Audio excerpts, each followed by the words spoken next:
Jazz music was a heavy influence on the 1920s. Women who started dancing on the table while flailing their arms up became what were known as flappers.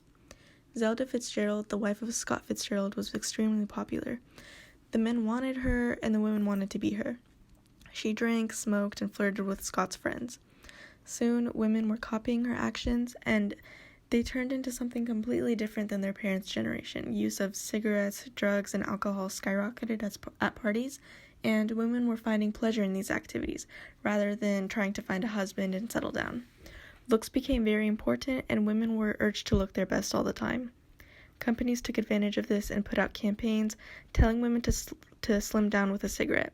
However, for most women of this generation, being a flapper was simply a phase, and they eventually settled down for their love. Zelda herself was actually upset that she had lived her life being known as Scott's wild wife with no other accomplishments. However, while the phase was temporary, the 1920s pushed several permanent changes, such as women working and divorcing their husbands if they were unhappy because they could support themselves with the jobs that they got. The flapper era was revolutionary and led to many extreme societal changes, and women underwent a big change in their lifestyles for the better. It allowed them to live for their own pleasure and interests, rather than just doing what was seen as an acceptable way of life for a woman, such as staying home, doing the housework, not really getting an education. Basically, marriage was seen as the most successful a woman could get. So Zelda Fitzgerald was basically the blueprint of the flapper, which was a very confident, self-driven woman who did whatever she wanted. This is where the term Femme Fatale comes from as well. They were unapologetically seductive, getting what they wanted from life and men. This led to young women in the 1920s to break free from the gender norms and start drinking, smoking, and wearing what they wanted, things that they all could have been arrested for in previous years.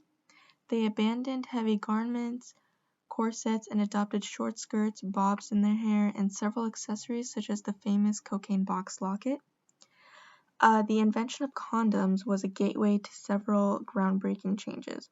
For one, women had the chance to explore their sexuality without worrying about becoming with child, and the idea that women could enjoy sex as well as men became normalized.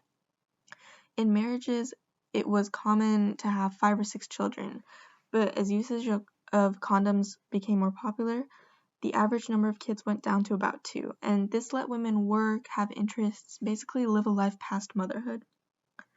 Less children also allowed the parents to raise the children in a more emotional and intimate manner, and they were able to form a bond with their kids.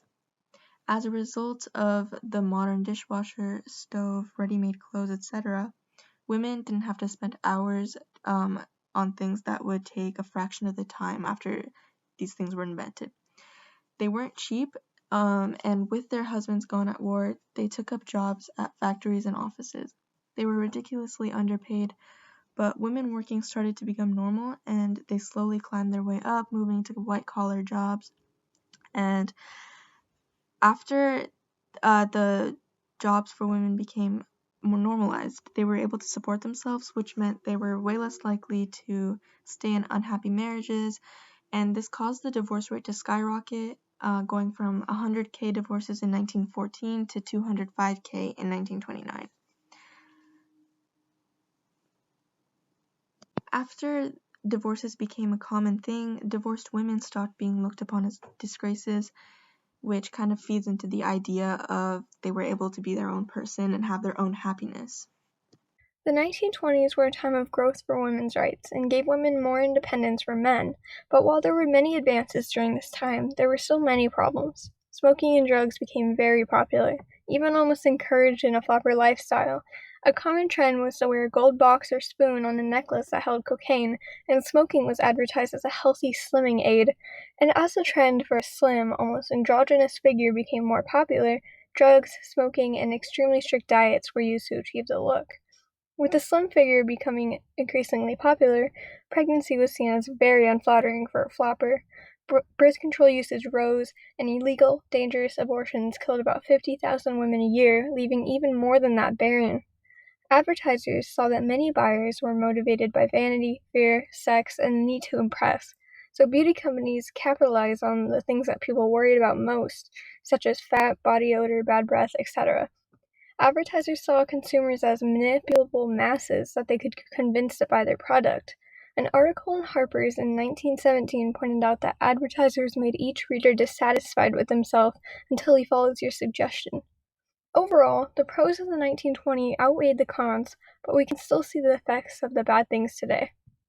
This slide is about the major claims made about the 20s in the reading Femme Fatale. Zelda Fitzgerald was a woman with no fear, and because of that, she revolutionized the way people, especially women, should live their lives by never being afraid of the consequences of having fun. She proved that living life to the fullest is the only way of living a truly great life.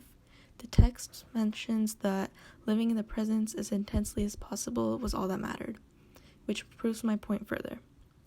During the 20s is when beauty standard for men and women began to increase, and it pressured people.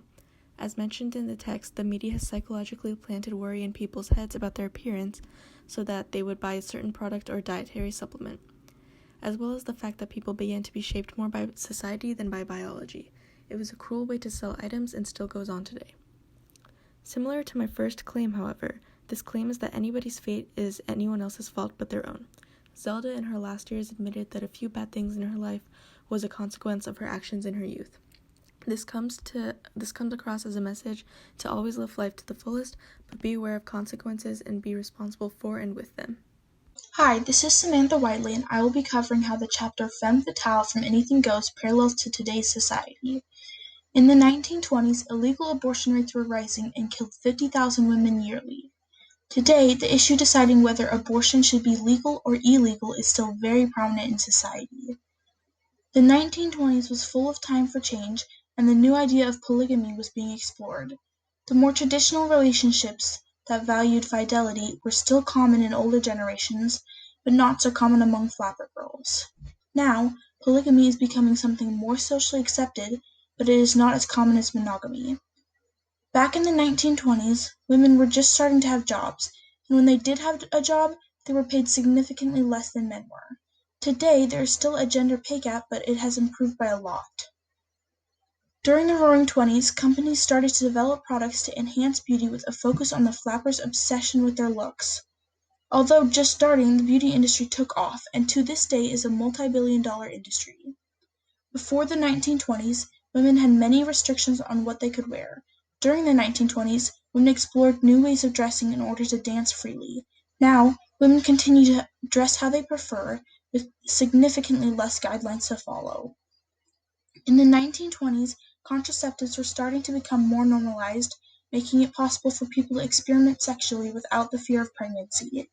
The contraceptive industry has continued to grow since and is now worth billions. With new birth control options, families were smaller. Due to the smaller size, new parenting styles including parents becoming more demonstrative and permissive with their children, and the children getting more attention and encouraged to show their personalities. These new values are still seen and used in today's society. Thank you for listening.